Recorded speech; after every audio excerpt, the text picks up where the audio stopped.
ಆಗದು ಎಂದು ಕೈಕಟ್ಟಿ ಕುಳಿತರೆ ಸಾಗದು ಕೆಲಸವು ಮುಂದೆ. ಮನಸೊಂದಿದ್ದರೆ ಮಾರ್ಗವು ಉಂಟು, ಕೆಚ್ಚದೆ ಇರಬೇಕೆಂದು ಆಗದು ಎಂದು ಕೈಲಾಗದು. ನಮಸ್ತೆ ನನ್ನ ಗೆಳೆಯರೇ, ಗೆಳತಿಯರೇ, ಹಿರಿಯರೇ ಹಾಗೂ ಕಿರಿಯರೇ. ಇವತ್ತು ನಾನು ವ್ಲಾಗ್ ಅಂತ ಬರ್ತಾ ಇಲ್ಲ, ನನ್ನಲ್ಲೇ ಆದ ಏನೋ ಒಂದು ಮೋಟಿವೇಶನ್ ತೊಗೊಂಡು ಏನೋ ಒಂದು ಮಾಡಬೇಕು ಅಂದ್ಕೊಂಡು ಬರ್ತಾ ಇದ್ದೀನಿ. ಏನು ಮಾಡಬೇಕು ಅಂತ ಬರ್ತಾ ಇದ್ದೀನಿ ಒಂದು ಹೆಡ್ಡಿಂಗ್ ಹಾಕಿದ್ದೀನಿ, ಟ್ರಾನ್ಸ್ಫಾರ್ಮೇಷನ್ ಚಾಲೆಂಜ್. ಏನಕ್ಕೆ ಈ ಟ್ರಾನ್ಸ್ಫಾರ್ಮೇಷನ್ ಚಾಲೆಂಜ್ ಮಾಡ್ತಾ ಇದ್ದೀನಿ ಅಂದರೆ, ನನಗೆ ಆದ ಒಂದು ಮೋಟಿವೇಶನ್ ಬೇಕಿತ್ತು. ನನ್ನ ಲೈಫ್ ಸ್ಟೈಲು, ಇವಾಗಿರೋವಂಥ ಒಂದು ಕರೆಂಟ್ ಒಂದು ಫುಡ್ ಹ್ಯಾಬಿಟ್ ಇರ್ಬೋದು, ಸ್ಲೀಪ್ ಹ್ಯಾಬಿಟ್ ಇರ್ಬೋದು, ಮತ್ತು ಬೇರೆ ಒಂದು ಫಿಸಿಕಲ್ ಆ್ಯಕ್ಟಿವಿಟೀಸು, ಅದರಲ್ಲೆಲ್ಲ ವೆರಿ ಪೂರ್ ಆಗಿದ್ದೀನಿ. ಒಂದು 3-4 ಇಯರ್ಸ್ ಮುಂಚೆ ಕಂಪೇರ್ ಮಾಡಿದ್ರೆ 2021 ಆ ಟೈಮ್ ಕಂಪೇರ್ ಮಾಡಿದ್ರೆ ವೆರಿ ಬ್ಯಾಡ್ ಸ್ಟೇಜಲ್ಲಿ ನಾನು ಇದ್ದೀನಿ in terms of my life style. ಅದು ಇನ್ ಟರ್ಮ್ಸ್ ಆಫ್ ಈ ಫುಡ್ಡು ಆ ಥರ. ಸೊ ಮುಂಚೆ ಯಾವ ಥರ ಇದ್ದೆ ಅಂತ ನನಗೆ ಗೊತ್ತು. ಸೊ ಈ 4 ಇಯರ್ಸ್ಲಿ ಹಲ್ವಾರು ರೀಸನ್ಸು ಆ ಲೈಫ್ ಸ್ಟೈಲ್ಗೆ ಬಂದ್ಬಿಟ್ಟಿದೆ. ಸೊ ಚೇಂಜ್ ಮಾಡಬೇಕು, ಮಾಡೋಣ ಅಂದ್ಕೊಂಡು ಮುಂದೆ ಹಾಕ್ಬಿಟ್ಟಿದ್ದೀನಿ. ಸೊ ಇನ್ನೂ ಹಾಕೋದ್ರಲ್ಲಿ ಅರ್ಥ ಇಲ್ಲ, ಇವಾಗ ಮಾಡ್ಬೇಕಂತೇಳಿ ಡಿಸೈಡ್ ಆಗಿಬಿಟ್ಟಿದ್ದೀನಿ. ಜುಲೈ 27 ಸ್ಟಾರ್ಟ್ ಮಾಡ್ತಾಯಿದ್ದೀನಿ. ಸೊ ಅದಕ್ಕೆ ಸ್ವಲ್ಪ ಪ್ರಿಪ್ರೇಷನ್ಸ್ ಮಾಡ್ಕೊಂಡಿದ್ದೀನಿ. ಏನಕ್ಕೆ ಈ ಥರ ಪ್ರಿಪ್ರೇಷನ್ಸ್ ಮಾಡ್ಕೊಂಡಿದ್ದೀನಿ ಅಂದರೆ, ನನಗೊಂದು ಮೋಟಿವೇಶನ್ ಆಗಲಿ, ಡೈಲಿ ಇದನ್ನು ನೋಡಿದ್ಮೇಲೆ ಅದನ್ನು ತಲೆಯಲ್ಲಿ ರಿಜಿಸ್ಟರ್ ಆಗಬೇಕು, ಮನಸ್ಸಲ್ಲಿ ರಿಜಿಸ್ಟರ್ ಆಗಬೇಕು. ಅದಕ್ಕೆ ಈ ಥರ ಬರೆದಿದ್ದೀನಿ. ಸೊ ಬರೆದಾಗ ಸ್ಕೂಲಲ್ಲಿ ಹೇಳ್ಕೊಟ್ಟಿರ್ತಾರಲ್ಲ ರಿಜಿಸ್ಟರ್ ಆಗುತ್ತೆ ಅಂತ, ಸೊ ಹಂಗೆ ಆ ಹ್ಯಾಬಿಟ್ನ ಬರೆದು ನಾನು ರಿಜಿಸ್ಟರ್ ಮಾಡ್ಕೊತಾ ಇದ್ದೀನಿ. ಸೊ ಈ ಟ್ರಾನ್ಸ್ಫಾರ್ಮೇಷನ್ ಚಾಲೆಂಜ್ ತೊಗೊಳಕ್ಕೆ ನಾನು ಬೇರೆನೂ ಮಾಡ್ಬೋದಾಗಿತ್ತು. ಎಕ್ಸಾಂಪಲ್ ಒಳ್ಳೆ ಜಿಮ್ ಸೇರಿ ಪರ್ಸನಲ್ ಟ್ರೈನರ್ ತೊಗೊಂಡು ಒಂದು ಟ್ರಾನ್ಸ್ಫಾರ್ಮೇಷನ್ ಚಾಲೆಂಜ್ ಅಂತ ತೊಗೊಂಡು ಮಾಡ್ಬೋದಾಗಿತ್ತು. ಒಳ್ಳೆ ರಿಸಲ್ಟ್ ಕೂಡ ಬರ್ತಿತ್ತು. ನ್ಯೂಟ್ರಿಷನ್ಸ್ ಇರ್ತಾರೆ, ಟ್ರೈನರ್ಸ್ ಇರ್ತಾರೆ, ರಿಸಲ್ಟ್ಸ್ ಕೂಡ ಬೇಗ ಬರುತ್ತೆ. ರಿಕ್ವೈರ್ಡ್ ಶೇಪ್ ಬರ್ಬೋದಿತ್ತು, ಅಥವಾ ರಿಕ್ವೈರ್ಡು ನಮಗೆ ಒಂದು ಎನರ್ಜಿ ಅಥವಾ ಸ್ಟ್ಯಾಮಿನಾ ಬೇಕು ಅಂದರೆ ಅದನ್ನು ಬಿಲ್ಡ್ ಮಾಡ್ಬೋದಾಗಿತ್ತು. ಅದೆಲ್ಲ ಆ ಆಪ್ಷನ್ ತೊಗೊಂಡಿದ್ರೆ 100% ರಿಸಲ್ಟ್ ಸಿಗ್ತಿತ್ತು. ಆದರೆ ನನ್ನ ಇವಾಗಿರೋ ಕರೆಂಟ್ ಸಿಚುವೇಶನು, ಲೈಫ್ ಸ್ಟೈಲು, ನಂದು ಡೈಲಿ ಹ್ಯಾಬಿಟ್ಸು, ಆಮೇಲೆ ನನಗೆ ಆಗಿರೋ ಏಜು, ಆಮೇಲೆ ನನ್ನ ಇಂಟ್ರೆಸ್ಟು, ಇದೆಲ್ಲ ನೋಡಿದ್ರೆ ಸದ್ಯಕ್ಕೆ ನನಗೆ ಜಿಮ್ಮು ಆ ಥರ ಏನಾದ್ರು ಸೇರಿಕೊಂಡು ಮಾಡೋಕ್ಕೆ ಇಂಟ್ರೆಸ್ಟ್ ಇರಲಿಲ್ಲ. ನನಗೆ ಸದ್ಯಕ್ಕೆ ಏನು ಇಂಟ್ರೆಸ್ಟ್ ಇದೆ ಅಂದರೆ, ಬೆಳಿಗ್ಗೆ ಎದ್ದು ಗ್ರೌಂಡ್ಗೆ ಹೋಗೋದು, ಜಾಗಿಂಗು, ವಾಕಿಂಗು, ಅಥವಾ ಏನಾದ್ರು ಮಾರ್ಷಲ್ ಆರ್ಟ್ಸ್ ಮಾಡೋದು, ಅಥವಾ ಏನಾದ್ರು ಸ್ಪೋರ್ಟ್ಸ್ ಆಡೋದು, ಇಷ್ಟು ಮಾತ್ರ ಇಂಟ್ರೆಸ್ಟ್ ಇದೆ. ಇದು ಬಿಟ್ಟು ಯಾವುದಕ್ಕೂ ನನಗೆ ಇಂಟ್ರೆಸ್ಟ್ ಬರ್ತಾ ಇಲ್ಲ. 1-2 ಸರಿ ಜಿಮ್ ಟ್ರೈ ಮಾಡಿ ಸುಮ್ಮನೆ 15 ದಿನ ಹೋಗಿ ಫೀಸ್ ಕೂಡ ವೇಸ್ಟ್ ಮಾಡಿದ್ದೀನಿ. ಅದಕ್ಕೆ ಈ ಸರಿ ಬೇಡ ಅಂದ್ಬಿಟ್ಟು ಈ ಥರ ಟ್ರೈ ಮಾಡ್ತಾಯಿದ್ದೀನಿ. ಇದು ಬಿಟ್ಟು ಫುಡ್ ಹ್ಯಾಬಿಟ್ಸ್ ಏನು ಮಾಡ್ತಾಯಿದ್ದೀನಿ, ಬೇಸಿಕ್ ನಾವು ಇನ್ನು ಮುಂದೆ ಹೆಂಗೆ ನಮ್ಮ ಬೇಸ್ ರೂಟ್ ಇದೆ ಹೋಮ್ ಫುಡ್ಡು, ಅದರಲ್ಲಿ ಏನಾದ್ರು ಟ್ರೈ ಮಾಡೋಣ ಅಂತ ಮಾಡ್ತಾಯಿದ್ದೀನಿ. ಸೊ ಇದೇನೇನು ಬರ್ದಿರ್ಬೋದು ಅದೆಲ್ಲ ನನ್ನ ಓನ್ ಟ್ರಯಲ್ಲು. ಆಮೇಲೆ ಇದು ನನಗೂ ಇದು ವರ್ಕ್ ಆಗುತ್ತಾ, ರಿಸಲ್ಟ್ ಸಿಗುತ್ತಾ 100% ನಂಗೆ ಗೊತ್ತಿಲ್ಲ. ಒಂದು ಟ್ರೈ ಮಾಡ್ತಾ ಇರೋದಷ್ಟೇ. ಟ್ರೈ ಮಾಡುವಾಗ ಏನು ಮೈಂಡಲ್ಲಿ ಇಟ್ಕೊಂಡಿದ್ದೀನಿ ಅಂದರೆ, ನನ್ನ ಕೈಲಿ ಏನು ಮನೆಯಲ್ಲೇ ಮಾಡ್ಬೋದು, ಅಥವಾ ನಾನು ಎಲ್ಲಿದ್ದೀನಿ ಜಾಗದಲ್ಲಿ ಅಲ್ಲಿ ಮಾಡ್ಬೋದು.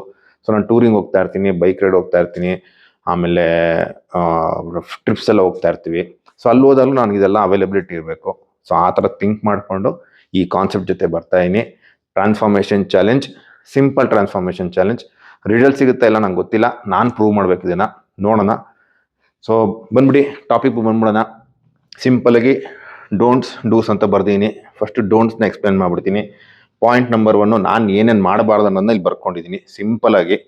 ಇದು ಎಲ್ಲರೂ ಕೂಡ ಮಾಡೋ ಅಂಥ ಕಾನ್ಸೆಪ್ಟೇ. ಸೊ ನನಗಿದು ನಾನು ಟ್ರೈ ಮಾಡಬೇಕಂತ ನಾನೇ ಓನ್ ಡಿಸಿಷನ್ ಮಾಡಿ ಈ ಥರ ಥಿಂಕ್ ಮಾಡಿ ಮಾಡ್ತಾ ಇರೋದು. ಸೊ ಫಸ್ಟ್ನೇದು ಏನು ಸಿಂಪಲಾಗಿ ಮಾಡ್ತೀನಿ ಅಂದರೆ, ನೋ ಔಟ್ಸೈಡ್ ಫುಡ್. ಸೊ ನಾನು ಮನೇಲೇ ಊಟ ಮಾಡಬೇಕು ಅನ್ನೋದೇ ನನಗೆ ಇವಾಗ ಸದ್ಯಕ್ಕೆ ಬಂದಿರೋದು ಡಿಸಿಷನ್ನು. ಒಂದು ವರ್ಷದಿಂದ ಆಲ್ಮೋಸ್ಟ್ ತಿಂತಾಯಿನಿ, ಬಟ್ ಹಂಗೋ ಹಿಂಗೋ 1 ಟೈಮೋ, ವೀಕ್ಲಿ 2 3 ಅದೊಂದ್ಸರಿ 4 ಟೈಮ್ಸ್ 5 ಟೈಮ್ಸ್ ಹೊರಗಡೆ ಆಗಿಬಿಡುತ್ತೆ. ಅದು ಕಂಪ್ಲೀಟ್ ಅವಾಯ್ಡ್ ಮಾಡಬೇಕಂತ ಈ ಡಿಸಿಷನ್ ತೊಗೊತಾಯಿನಿ. Completely no outside food. ಇದು 100% ಫಾಲೋ ಮಾಡೋದು ಕಷ್ಟ, ನಾನು ಒಪ್ಕೊತೀನಿ. ಈಗ ಒಂದೆಲ್ಲೋ ಟ್ರಿಪ್ ಹೋಗಿರ್ತೀನಿ, ಹೋಮ್ ಫುಡ್ ಎಲ್ಲಿ ಸಿಗಲ್ಲ. ಹೋಮ್ ಸ್ಟೇಲ್ ಸಿಕ್ಕಿದ್ರೂ 100% ಅದು ಮನೇಲಿ ಹೆಂಗೆ ಅವರು ಆಯಿಲ್ ಕಮ್ಮಿ ಮಾಡಿ ಅಥವಾ ಮೈದಾ ಹಾಕಿ ಎಲ್ಲ ಮಾಡೋದಲ್ವೋ ಅವ್ರು ಹಂಗೆ ಮಾಡಲ್ಲ. ಬಟ್ ಅಲ್ಲಿ ಹೋದಾಗ ಏನು ಮಾಡ್ಬೋದು ಅಂದರೆ, ನಾನು ಸಿಂಪಲಾಗಿ ಒಂದು ಇಡ್ಲಿ ಅಥವಾ ಒಂದು ಚಪಾತಿ ಹಂಗೆ ಅವಾಯ್ಡ್ ಮಾಡ್ಬೋದು. ಬೆಸ್ಟ್ ಆಪ್ಷನ್ನು ಫ್ರೂಟ್ಸ್ ಸಿಗುತ್ತೆ, ವೆಜಿಟೇಬಲ್ಸ್ ಸಿಗುತ್ತೆ. ಸೊ ರಾ ವೆಜಿಟೇಬಲ್ಸು ಅಥವಾ ಫ್ರೂಟ್ಸು ಅದನ್ನ ತಿನ್ಕೊಂಡು ಕೂಡ ನಾನು ಮಾಡ್ಬೋದು. ಸೊ ಅದನ್ನು ಆಪ್ಷನಾಗಿ ಇಟ್ಕೊಂಡಿದ್ದೀನಿ. ಬಟ್ ಆದಷ್ಟು ನಾನು ಟ್ರೈ ಮಾಡ್ತೀನಿ no outside food. Second, no junk food. ಇದು 100% ಫಾಲೋ ಮಾಡ್ಬೋದು, ನಾನು ಟ್ರೈ ಮಾಡ್ತೀನಿ. ನೋ ಶುಗರ್ ಅಂತ ಬಂದಾಗ ಕಾಫಿ, ಟೀ, ಸ್ವೀಟ್ಸು ಏನೇ ಇರ್ಬೋದು, ಎನಿ ಫಾರ್ಮ್ ಆಫ್ ಸ್ವೀಟ್ಸು 100% ಬಿಡಬೇಕಂತ ಅಂದ್ಕೊಂಡಿದ್ದೀನಿ. ನೋಡೋಣ. ಲಾಸ್ಟ್ನೇದು no sweets and deep fried items cooked at home. So ಮನೇಲೇ ಮಾಡೋವಂಥ ಸಿಹಿ ಪದಾರ್ಥಗಳು ಅಥವಾ deep fried items, bajji bonda ಅನ್ನೋ ನಂಗೆ ತುಂಬ ಇಷ್ಟ. ಮಾಡಿದ್ರೆ ಊಟ ಥರ ತಿಂದ್ಬಿಡ್ತೀನಿ ನಾನು. ಸೊ ಅದನ್ನು ಬಿಡಬೇಕಂತ ಅಂದ್ಕೊಂಡಿದ್ದೀನಿ. ಜೊತೆಗೆ ಹೋಮ್ ಸ್ವೀಟ್ಸ್ ಅಂದರೆ ಜಾಮೂನ್ ಮಾಡ್ಬೋದು, ಒಬ್ಬಟ್ಟು ಮಾಡ್ಬೋದು. ಸೊ ಅದನ್ನು ಆದಷ್ಟು 99% ಅವಾಯ್ಡ್ ಮಾಡಬೇಕಂತ ಡಿಸೈಡ್ ಆಗಿದ್ದೀನಿ. ನೆಕ್ಸ್ಟು ಲಾಸ್ಟ್ ಒಂದು cut down red meat. So ನಾವು ಸ್ವಲ್ಪ ಮಟನ್ ಜಾಸ್ತಿ ತಿಂತೀವಿ, ಮಟನ್ನ ಬಿಡಬೇಕು. ತಿಂದ್ರೂ ತುಂಬ ರೇರಾಗಿ ತಿನ್ನಬೇಕು. ಎಲ್ಲೋ ಮಂತ್ಲಿ ಒಂದ್ಸಲ 2 ಮಂತ್ ಒಂದ್ಸಲ ತಿನ್ನಬೇಕು. ತಿಂದ್ರೂ ಪೋರ್ಷನ್ ತುಂಬ ಕಮ್ಮಿ ಇರಬೇಕು ಅನ್ನೋದನ್ನ ಬರ್ಕೊಂಡಿದ್ದೀನಿ. ಡೂಸ್ ಏನಂತ ಹೇಳ್ತೀನಿ. Do's very important. ಇದು ಡಬಲ್ ಇಂಪಾರ್ಟೆಂಟು, ಇದು very important. Only home cook food. So ಮನೇಲಿ ಏನು ಮಾಡ್ತೀವೋ ಅದನ್ನೇ ತಿನ್ನಬೇಕು. ಇದು no outside food, only cook food. Next ನೋಡಿ ಬ್ಯಾಲೆನ್ಸ್ ಡಯಟು. ಬ್ಯಾಲೆನ್ಸ್ ಡಯಟ್ ಆದಾಗ ನ್ಯೂಟ್ರಿಷನ್ಸ್ ಹೋಗಿ ಬರ್ಸ್ಕೊಂಡ್ರೆ ಚೆನ್ನಾಗಿರುತ್ತೆ. ಬಟ್ ನಾನು ಇಷ್ಟು ವರ್ಷ ಮಾಡಿರೋ ಎಕ್ಸ್ಪೀರಿಯನ್ಸ್ಗೆ ಜಿಮ್ಮು ಮಾಡಿದ್ದೀನಿ, ಮಾರ್ಷಲ್ ಆರ್ಟ್ಸ್ ಎಲ್ಲ ಮಾಡಿದ್ದೀನಲ್ಲ. ಸೊ ನನಗೊಂದು ಬೇಸಿಕ್ ಐಡಿಯಾಸ್ ಗೊತ್ತಿದೆ. ಆ ಐಡಿಯಾಸಲ್ಲಿ ನಾನು ತುಂಬ ಏನು ಕ್ಯಾಲ್ಕುಲೇಟ್ ಮಾಡಲ್ಲ, ವೆಯ್ಟ್ ಇಟ್ಕೊಂಡು ಅದನ್ನು ಚೆಕ್ ಮಾಡ್ತಾ ಮಾಡೋಕ್ಕೆ ಹೋಗಲ್ಲ. ಗ್ರೀನ್ ವೆಜಿಟೇಬಲ್ಸು, ಸೊಪ್ಪು ಮತ್ತು ಪ್ರೋಟೀನು ಇದನ್ನು ಆ್ಯಡ್ ಮಾಡ್ತೀನಿ. ಅದ್ರ ತಕ್ಕನಾಗಿ ಎಕ್ಸಸೈಸು ಮತ್ತು ಕಾರ್ಡಿಯೋ ವರ್ಕೌಟ್ಸ್ನ ಮಾಡ್ಕೊತೀನಿ. Next minimum 4 litres water. ಇದು ನಾನು ಯಾವಾಗಲೂ ಫಾಲೋ ಮಾಡ್ತೀನಿ, ಈಗಲೂ ಫಾಲೋ ಮಾಡ್ತೀನಿ. ಮಿನಿಮಮ್ 1 ಡೇಗೆ ಮಿನಿಮಮ್ ಅಟ್ಲೀಸ್ಟ್ 1 ಅವರ್ ಕಾರ್ಡಿಯೋ ಮತ್ತು ಎಕ್ಸಸೈಸ್ ಮಿಕ್ಸ್ ಆಗಿರಬೇಕು. ಇದು ಆ್ಯಕ್ಚುಲಿ 2 ಅವರ್ಸ್ ಮಾಡಬೇಕಿದು. ಬಟ್ ಇವಾಗ ಸ್ಟಾರ್ಟ್ ಮಾಡ್ತಾ ಇದ್ದೀನಿ ಫಸ್ಟ್ ಸ್ಟೇಜು. ನಾನು ಲಾಸ್ಟ್ 3-4 ಮಂತ್ಸಿಂದ ಏನು ಎಕ್ಸಸೈಸ್ ಮಾಡಿಲ್ಲ. ಸೊ ಸದ್ಯಕ್ಕೆ 1 ಅವರಿಂದ ಸ್ಟಾರ್ಟ್ ಮಾಡ್ತೀನಿ. ಕೊನೆಯದು ಪೋರ್ಷನ್ ಕಟ್ಟಿಂಗು. ಸೊ 3 ಟೈಮ್ಸ್ ಊಟ ತಿಂತಾ ಇರೋದನ್ನ ನಾನು ಅದನ್ನು 5 ಟೈಮ್ಸ್ ಮಾಡ್ಕೊತೀನಿ, ಇಲ್ಲ 4 ಟೈಮ್ಸ್ ಮಾಡ್ಕೊತೀನಿ. ಪೋರ್ಷನ್ ಕಮ್ಮಿ ಮಾಡ್ತೀನಿ. ಎಕ್ಸಾಂಪಲ್, ನಾನು 4 ಇಲ್ಲ 5 ದೋಸೆ ತಿಂದೆ ಅಂದ್ಕೊಳ್ಳಿ. ಮುಂಚೆ ಈಗಲೂ ತಿಂತಿದ್ದೀನಿ. ಅದನ್ನು ನಾನು 2 ಇಲ್ಲ 3 ಬರ್ತೀನಿ. ಸೊ ಆ ಥರ ಇದನ್ನು ಕಟ್ ಮಾಡಿಕೊಂಡು ಮೀಲೊಂದು ಜಾಸ್ತಿ ಮಾಡ್ಕೊತೀನಿ. ಕೊನೆಗೆ ಡಯಟ್ ಮಾಡುವಾಗ ತುಂಬ ಇಂಪಾರ್ಟೆಂಟು ಏನು ಅಂದರೆ, ನಾವು ನೋ ಹೇಳೋದನ್ನ ಕಲಿಬೇಕು. Learn to say no. Simple. ಎಲ್ಲೋ ಹೋಗ್ತೀವಿ ಫ್ರೆಂಡ್ಸ್ ಜೊತೆ, ಅದು ತಿನ್ನು ಅಂತಾರೆ, ನೋ ಅನ್ಬೇಕು. ಎಲ್ಲೋ ಮದುವೆ ಹೋಗ್ತೀವಿ, ಅಡುಗೆ ಅವ್ನು ಬಡಿಸ್ತಾ ಇರ್ತಾನೆ ಸ್ವೀಟು, ನಾ ಫಸ್ಟ್ ಅವ್ನಿಗೆ ನೋ ಅಂತ ಹೇಳಬೇಕು. ಇದನ್ನ ಹೇಳೋದು ಕಲ್ತ್ಬಿಟ್ರೆ ಈ ಡೋಂಟ್ಸ್ದು 50% ಪ್ರಾಬ್ಲಮ್ ಸಾಲ್ವ್. ಇನ್ ಡೂಸ್ ಮಾಡಬೇಕಷ್ಟೇ. ಸೊ ಈ ಚಾಲೆಂಜ್ನ ಜುಲೈ 28ದಿಂದ ನಾನು ತೊಗೊತಾ ಇದ್ದೀನಿ. ಇದರಲ್ಲಿ ಎಷ್ಟು ರಿಸಲ್ಟ್ ಬರುತ್ತೆ ನಂಗೆ ಗೊತ್ತಿಲ್ಲ. ನನ್ನ ಮೇನ್ ಮೋಟೋ ಇರೋದು ನನ್ನ ಲೈಫ್ ಸ್ಟೈಲ್ ಚೇಂಜ್ ಆಗಬೇಕಂತ. ನನ್ನ ಹೆಲ್ತ್ ಚೆನ್ನಾಗಿರಬೇಕು, ನಿದ್ದೆ ಚೆನ್ನಾಗಿ ಮಾಡಬೇಕು, ಸ್ಟ್ಯಾಮಿನಾ ಇರಬೇಕು, ಎನರ್ಜಿ ಇರಬೇಕು. ನಾನು ಮುಂಚೆ ಮಾಡ್ತಿದ್ದೆ activities, marshal arts, sports, trekking ಎಲ್ಲ ಮಾಡ್ತಾಯಿದ್ದೆ. ಈ ಲಾಸ್ಟ್ 3 ಇಯರ್ಸಿಂದ ಏನಕ್ಕೂ ಅದಕ್ಕೆಲ್ಲ ಇಂಟ್ರೆಸ್ಟೇ ಬರ್ತಾಯಿಲ್ಲ.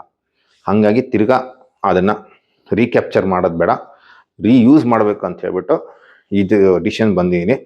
ಸೊ ಟ್ರೈ ಮಾಡ್ತೀನಿ. ಇದರಿಂದ ನನಗೆ ನನ್ನ ವೆಯ್ಟ್ ಲಾಸು ಎಷ್ಟು ಬೇಗ ಆಗ್ತೀನಿ ಅನ್ನೋದು ಇಂಪಾರ್ಟೆಂಟ್ ಅಲ್ಲ. ನಾನು ಲಾಂಗ್ ಟರ್ಮ್ ತೊಗೊಂಡ್ರೂ ಪರವಾಗಿಲ್ಲ, 6 ಮಂತ್ಸ್ 3 ಮಂತ್ಸ್ ತೊಗೊಂಡ್ರೂ ಪರವಾಗಿಲ್ಲ. ಬಟ್ ನಾನು ಟಾರ್ಗೆಟ್ ಇಟ್ಟಿದ್ದೀನಿ, ಎವ್ರಿ 20 ಡೇಸ್ಗೆ ಸ್ಟೇಟಸ್ ಚೆಕ್ ಮಾಡ್ತೀನಿ. ಮೇನ್ ಟಾರ್ಗೆಟ್ ಇರೋದು ಈ ಹ್ಯಾಬಿಟ್ಟು, ಈ ಲೈಫ್ ಸ್ಟೈಲ್ಗೆ ಟರ್ನ್ ಆಗಬೇಕು ಅಂತ. ಸೊ ವೆಯ್ಟ್ ಲಾಸ್ ಸ್ವಲ್ಪ ಸ್ಲೋಗಾದರೂ ಪರವಾಗಿಲ್ಲ, ಬಟ್ ನನಗೆ ಫಿಟ್ ಆಗಿರಬೇಕು, ಹೆಲ್ತಿ ಆಗಿರಬೇಕು. ಇದೇ ನನ್ನ ಮೋಟಿವೇಶನು. ಸೊ ನೆಕ್ಸ್ಟ್ ಇವಾಗ 28 ಜುಲೈ ಸ್ಟಾರ್ಟ್ ಮಾಡ್ತೀನಿ. 20 ಡೇಸ್ ಆದಮೇಲೆ ಅಂದರೆ ಆಗಸ್ಟ್ 18ಗೆ ಎಷ್ಟು ರಿಸಲ್ಟ್ ಬಂದಿದೆ ಅಂತ ನಾನು ನಿಮಗೊಂದು ಅಪ್ಡೇಟ್ ಕೊಡ್ತೀನಿ. ರಿಸಲ್ಟ್ ಬರ್ದೇನೆ ಇರ್ಬೋದು, ಬಟ್ ಸ್ಟಿಲ್ ನಾನು ಏನೇನು ಮಾಡಿದೆ, ಏನೇನು ಚೇಂಜಸ್ ಆಗ್ತದೆ ಅದೆಲ್ಲ ಒಂದು ಅಪ್ಡೇಟ್ ಕೊಡ್ತೀನಿ. ನೆಕ್ಸ್ಟು ನಾನು ಲಾಸ್ಟ್ 21, 22, 23 ಈ ಟೈಮಲ್ಲಿ ತೊಗೊಂಡಿರೋ ಬಟ್ಟೆಗಳು ಸ್ವಲ್ಪ ಸೈಜ್ ಕಮ್ಮಿ ಇದೆ. ಸೊ ಆ ಡ್ರೆಸ್ನ ನಮ್ಮ ವೈಫು ಯಾವುದೋ ಒಂದು ಸೆಲೆಕ್ಟ್ ಮಾಡ್ತಾಳೆ. ಆ ಡ್ರೆಸ್ನ ಒಂದು ಮೋಟಿವೇಶನಾಗಿ ಕಣ್ಮುಂದೆ ಇಟ್ಕೊತೀನಿ. ಬೆಳಿಗ್ಗೆದ್ದು ನೋಡ್ರೆ ಆ ಡ್ರೆಸ್ ಕಾಣಬೇಕು, ಅದಕ್ಕೆ ನಾನು ಫಿಟ್ ಆಗಬೇಕು. ಸೊ ಆ ಡ್ರೆಸ್ ಕೂಡ ಹಾಕ್ಕೊಂಡು ಫೋಟೋಲ್ಲಿ ಹಾಕ್ತೀನಿ ಬಿಫೋರ್ ಹೇಗಿದ್ದೆ ಅಂತ. ಆ ಡ್ರೆಸ್ ಏನು ಮೆಜರ್ಮೆಂಟ್ ಇದೆ ಅದಕ್ಕೆ ನಾನು ಫಿಟ್ ಆಗೋ ಥರ ಆಗದೆ ನಂದು ಫಸ್ಟ್ ಸ್ಟೆಪ್ ಟಾರ್ಗೆಟು. ಅದು ಅಚೀವ್ ಆಗಿದ ತಕ್ಷಣ ಸೆಕೆಂಡ್ ಸ್ಟೆಪ್ ಟಾರ್ಗೆಟ್ ನಮ್ಮ ವೈಫು ಅಗೇನ್ ಇನ್ನೊಂದು ಕಾಸ್ಟ್ಯೂಮ್, ಇನ್ನೂ ಸ್ವಲ್ಪ ಸಣ್ಣ ಇರೋದು. ಸೊ ನಾನು ತುಂಬ ಸಣ್ಣದಿಂದ ದಪ್ಪ ಆಗಿದ್ದೀನಿ. ಸೊ ಹಂಗಾಗಿ ಅವರು ಅದನ್ನು ಸೆಲೆಕ್ಟ್ ಮಾಡ್ತಾರೆ. ಮೇಜರ್ ನಮ್ಮಲ್ಲಿ ಏನು ಪ್ರಾಬ್ಲಮ್ಮು ಅಂದರೆ, ಈ ಥರ ನಾವು ಹುಟ್ಟಿದಾಗಿಂದ ದಪ್ಪ ಇರೋರು, ಮೇಜರ್ ಏನು ಪ್ರಾಬ್ಲಮ್ ಅಂದರೆ ನಮಗೆ ದೇವರು ಆಶೀರ್ವಾದ ಮಾಡಿಬಿಟ್ಟಿದ್ದಾನೆ. ನಿಂದು ಬಾಡಿ ಶೇಪ್ ಇದು, ನೀನು ಹುಟ್ಟಿದಾಗ ಇಷ್ಟಿದೆ, ನೀನು ಇಷ್ಟೇ ಇರ್ತೀಯ ಅಂದ್ಬಿಟ್ಟು ಅದು ದೇವ್ರು ಕೊಟ್ಟಿರೋದು. ಅದನ್ನು ನಾವು ಆಲ್ಟ್ರ್ ಮಾಡ್ಬೋದು. ಆಲ್ಟ್ರ್ ಮಾಡಿದ್ರೆ ಸಣ್ಣಾಗಿ ಫಿಟ್ಟಾಗಿ ಚೆನ್ನಾಗಿರ್ಬೋದು. ನನ್ನ ಬಾಡಿ ನನಗೆ ಹೆಂಗೆ ಪ್ರಾಬ್ಲಮ್ ಅಂದರೆ, ತಿನ್ನೋದು ಮತ್ತು ಎಕ್ಸಸೈಸು ಇವೆರಡು ಬಿಟ್ಬಿಟ್ಟೆ ಅಂದರೆ, ನಾನು ಡಯಟ್ ಬಿಟ್ಬಿಟ್ಟೆ, ಎಕ್ಸಸೈಸ್ ಬಿಟ್ಬಿಟ್ಟೆ ಅಂದರೆ ನಮ್ಮ ದೇವರು ಏನು ಬಾಡಿ ಕೊಟ್ಟಿದ್ದಾನೋ ಹುಡ್ದಾಗಿಂದ ನಾನು ದಪ್ಪ. ಸೊ ಆ ಸ್ಟೇಜ್ಗೆ ಬಂದು ನಿಂತ್ಕೊಂಡ್ಬಿಡ್ತೀನಿ. ಇದು ನಮಗೆ ಗಾಡ್ ಗಿಫ್ಟು. ಬಟ್ ಗಾಡ್ ಗಿಫ್ಟ್ನೇ ಇಟ್ಕೊಬೇಕಂತ ಏನು ರೂಲ್ಸ್ ಇಲ್ವಲ್ಲ, ನಾವು ಅದನ್ನು ಟ್ಯೂನ್ ಮಾಡ್ಬೋದಲ್ವಾ. ಸೊ ಟ್ಯೂನ್ ಮಾಡೋಕ್ಕೆ ಸ್ಟಾರ್ಟ್ ಮಾಡ್ತೀನಿ ಇವಾಗ ಮಂಡೆಯಿಂದ. ಸೊ ನಮ್ಗೆ ಯಾವ ಥರ ಲೈಫ್ ಸ್ಟೈಲ್ ಬೇಕು, ಯಾವ ಥರ ಬಾಡಿ ಬೇಕು, ಅದನ್ನು ನಾವು ಆ ಫೋಕಸ್ ಕಡೆ, ಆ ಟಾರ್ಗೆಟ್ ಕಡೆ ಹೋಗೋಣ. ಸೊ ನೆಕ್ಸ್ಟ್ ನಾನು ನಮ್ಮ ವೈಫ್ ಯಾವ ಟಿ ಶರ್ಟ್ ಸೆಲೆಕ್ಟ್ ಮಾಡಿದ್ದಾಳೆ ಅಥವಾ ಯಾವ ಶರ್ಟ್ ಸೆಲೆಕ್ಟ್ ಮಾಡ್ತಾಳೆ ನೋಡೋಣ, ಅದನ್ನು ಟಾರ್ಗೆಟಾಗಿ ಇಟ್ಕೊಂಡು ಅಚೀವ್ ಮಾಡೋಣ. ನಾನು ಹೇಳ್ದಂಗೆ ಇವಾಗ ಫಸ್ಟ್ ಟಾರ್ಗೆಟು ನಮ್ಮ ವೈಫ್ ಒಂದು ಟಿ ಶರ್ಟ್ನ ಸೆಲೆಕ್ಟ್ ಮಾಡಿ ಇಡ್ತಾಳೆ. ಸೊ ಅವಳಿಗೆ ಗೊತ್ತಲ್ಲ ಲಾಸ್ಟ್ 5 ಇಯರ್ಸಿಂದ ನಂದು ಕ್ಲೋತ್ಸು ಎಮ್ಮಿಂದ ಎಲ್ಲಿಂದ ಎಕ್ಸೆಲಿಂದ ಡಬಲ್ ಎಕ್ಸೆಲಿಂದ XXL 5XLಗೆ ಬಂದುಬಿಟ್ಟಿದ್ದೀನಿ. ಸೊ ಅವಳಿಗೆ ಗೊತ್ತು. ಸೊ ಲಾಸ್ಟ್ ಸ್ಟೇಜು ಒಂದು 2 ಇಯರ್ಸ್ ಹಿಂದೆ ಯಾವುದು ಚೆನ್ನಾಗಿ ಫಿಟ್ ಆಗ್ತದೆ ಆ ಟಿ ಶರ್ಟ್ನ ಯಾವ್ದಾದ್ರು ಒಂದು ಇಷ್ಟಪಟ್ಟಿನ ಸೆಲೆಕ್ಟ್ ಮಾಡ್ತಾಳೆ. ಅವಳು ಹೇಳ್ತಾ ಇರ್ತಾಳೆ ಈ ಟಿ ಶರ್ಟ್ ಹಾಕೋದೇ ಇಲ್ಲ, ದಪ್ಪ ಆಗಿಬಿಟ್ಟಿದೆ ಅಂತಿರ್ತಾಳೆ. ಸೊ ಅದೊಳ ಮೈಂಡಿಗೆ ಯಾವ್ದು ಬರುತ್ತೋ ಅದನ್ನು ಸೆಲೆಕ್ಟ್ ಮಾಡ್ತಾಳೆ. ಸೊ ಅದನ್ನೇ ನಾವು ಫಸ್ಟ್ ಟಾರ್ಗೆಟಾಗಿ ಸ್ಟಾರ್ಟ್ ಮಾಡೋಕ್ಕೆ ನನಗೆ ಒಂದು ಉತ್ಸಾಹ. ಅದನ್ನು ನಾನು ಈ ವಾರ್ಡ್ರೋಬು ಕಾಣೋ ಥರ ಇಲ್ಲೆಲ್ಲರೂ ಹಾಕ್ಕೊತೀನಿ. ಸೊ ಎವ್ರಿ ಡೇ ಅದು ಕಾಣಬೇಕು ನನಗೆ. ಸೊ ಇವಾಗ ನಮ್ಮ ವೈಫ್ ಹೋಗ್ತಾ ಇದ್ದಾರೆ, ಒಂದು ಬಟ್ಟೆ ಅವ್ರಿಗೆ ಯಾವ್ದು ಇಷ್ಟ, ಯಾವ್ದು ನಾನು ಹಾಕಬೇಕು ವಾರ್ಡ್ರೋಬಿಂದ ಸೆಲೆಕ್ಟ್ ಮಾಡ್ತಾರೆ. ಸೊ ಈ ಟಿ ಶರ್ಟು ನಂಗೆ ಅಂದ್ಕೊಂಡೆ ಇದನ್ನು ಮಾಡ್ಬೋದು ಅಂತ. ರೀಸನ್ ಬಂದು ಈ ಟಿ ಶರ್ಟು ಒಂದು ಬರ್ಡೇಗೆ ಅಂತ ತೊಗೊಂಡೆ ನಾನು. ಫಿಟ್ ಆಗಿಬಿಡ್ತೀನಿ 2 ಮಂತ್ಸಲ್ಲಿ ಕಮ್ಮಿ ಆಗಿಬಿಡ್ತೀನಿ ಅಂತ. ಬಟ್ ಸಣ್ಣ ಆಗಲಿಲ್ಲ. ಅವ್ರು ಆವಾಗಿಂದನೂ 2 ಇಯರ್ಸಿಂದ ಈ ಬಟ್ಟೆ ತೊಗೊಂಡು 2 ಇಯರ್ಸ್ ಆಗಿದೆ ನಾನು. ಬಟ್ ಇವತ್ತಿಗೂ ಒಂದು ಸರಿನೂ ಹಾಕಿಲ್ಲ, ದಪ್ಪ ಆಗಿಬಿಟ್ಟೆ. ಹಂಗಾಗಿ ಅವ್ರು ಮೋಸ್ಟ್ಲಿ ಇದನ್ನೇ ಸೆಲೆಕ್ಟ್ ಮಾಡಿದ್ದಾರೆ ಅಂತ ಮನಸ್ಸಿಗೆ ಬಂದಿತ್ತು, ಹಂಗೆ ಇದೇ ಮಾಡಿದ್ದಾರೆ. ಓಕೆ, ಈ ಟಿ ಶರ್ಟ್ನ ಒಂದು ಸರಿ ಹಾಕ್ಕೊಂಡು ನಾನು ಇವಾಗ ಕರೆಂಟ್ಲಿ ಏನಿದ್ದೀನಿ ಸೈಜು ಅದೊಂದು ಫೋಟೋ ತೆಗೆದು ಇಕ್ಕೊತೀನಿ. ಸದ್ಯಕ್ಕೆ ನಿಮಗೇನು ತೋರಿಸಲ್ಲ. ನಂದೇನು ಕಾನ್ಸೆಪ್ಟು ಅಥವಾ ನಂದು ಮನಸ್ಸು ಯಾವಾಗಲೂ ಅಂದರೆ ಪ್ರೋಗ್ರೆಸ್ ತೋರಿಸ್ಬಾರ್ದು, ರಿಸಲ್ಟ್ ತೋರಿಸ್ಬೇಕು ಯಾವಾಗಲೂ ಅಂತ. ಹಾಗಾಗಿ ಇದು ಫೋಟೋ ತಕ್ಕೊಂಡು ಬಿಫೋರ್ ಫೋಟೋ ಅಂತ ಇಟ್ಕೊತೀನಿ ಸೇವ್ ಮಾಡಿ. ಈ ಟಿ ಶರ್ಟ್ ಯಾವಾಗ ನಂಗೆ ಫಿಟ್ ಆಗುತ್ತೆ, ಎಷ್ಟು ದಿವಸ ಆಯಿತು ಅದೆಲ್ಲ ನಾನು ಲೆಕ್ಕ ಕೊಡ್ತೀನಿ. So after photo before photo ಆವಾಗ ನಾನು ಮರ್ಜ್ ಮಾಡಿ ಹಾಕ್ತೀನಿ. ಸೊ ಟಿ ಶರ್ಟ್ ಮೇಲೆ ಒಳ್ಳೆ ಒಂದು ಮೋಟಿವೇಶನ್ ಇದೆ ನೋಡಿ, new energy same premises. So let's start the new challenge. ಬೇಗ ಈ ಟಿ ಶರ್ಟ್ಗೆ ಫಿಟ್ ಆಗೋಣ.